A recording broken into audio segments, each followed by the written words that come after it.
Hi there, welcome to Machine Learning Interview Question Series from Knowledge Powerhouse. Let's go on to our next question. The question is, what is the difference between bagging and boosting methods in ensemble learning? So we have bagging and boosting as two popular methods of ensemble learning. So let's see what is the difference between these two. In ensemble learning, we combine two or more models to build a more accurate model. So that's like, we can combine multiple models in different way. And boosting and bagging are two popular approaches in ensemble learning. And these are like, the one which can increase the accuracy of your model or like performance of the model that way. So let's see what's bagging.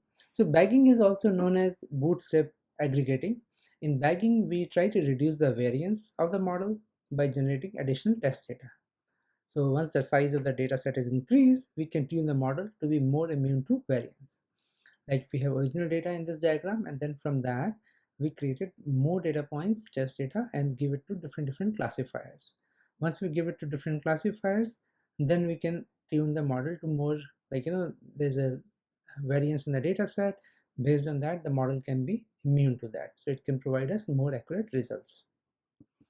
Boosting is a two-step method algorithm, and where we have subsets of data set. So we created some subset of data set, and on that we run our algorithm. So when we run it on that, then we create an average performance model. Once we create an average performance model there, then we can tune it to work on a larger data set, right? So like in this example, we have a subset, like where in the first one we have just a different kind of subset created. So 3 blues on the top and 2 are still left in the next one, right? We try to make it work on this model. Then we go to the next one where we have 2 on the side and like 3 on the top.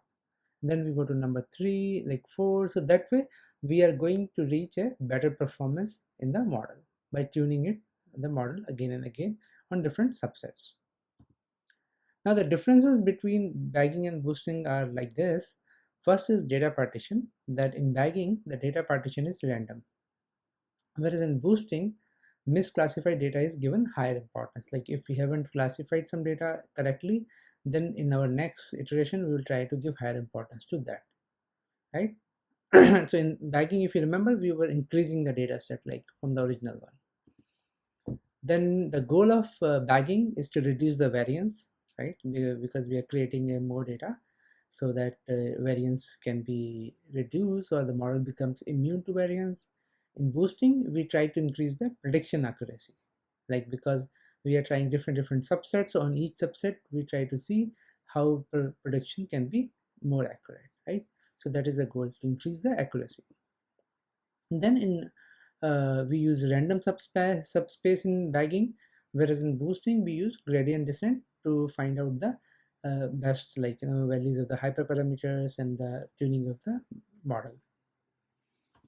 And then on the function side, in bagging we use weighted or average functions, right? Whereas in boosting we use a weighted majority vote function. So like this is a different kind of function where we use weighted majority vote function to improve the model. So these are the major differences between bagging and boosting. One is in the function side, then on the method of gradient descent, then is the goal of accuracy versus variance, and the data partition. Alright, that's all on this topic, and if you have any other question, do post in the comment section. We'll be happy to answer that. Thank you, and do subscribe to this channel so that you can keep getting more updates and you are up to date in machine learning area, and this will help you grow in your career.